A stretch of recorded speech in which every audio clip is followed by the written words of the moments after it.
24-year-old Marika Peel says she's spent the last 6 months trying to prove to the Canada Revenue Agency that she has been separated from her former partner, and the father of her son, for the past 3.5 years. But she said despite doing everything the agency has asked of her, she's been told she still owes $4,500 and her child benefit payments have stopped.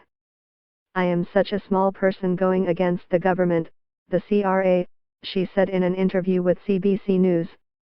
"How do I do that? How does a person do that?"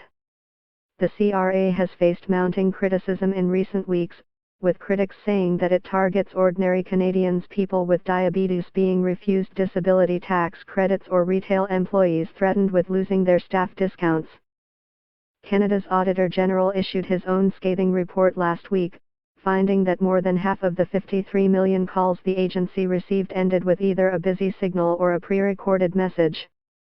The report also found that when auditors placed calls to the agency, they got incorrect information from CRA agents 30% of the time. Peel said she got a letter from the CRA last spring telling her she was being audited and that the agency wanted proof of her separation to confirm that the child benefit she had been receiving was the right amount.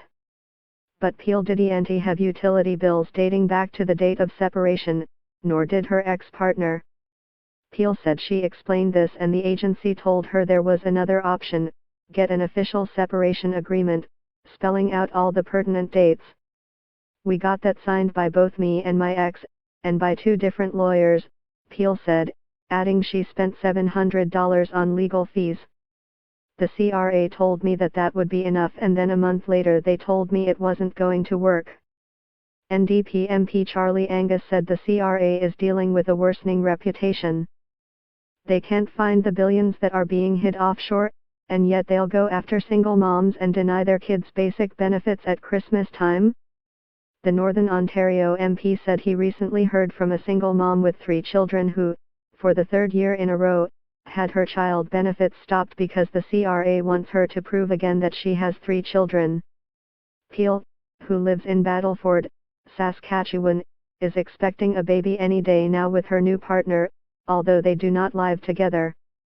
She said she doesn't know what to do next. "They told me this is what I needed to do to get it fixed.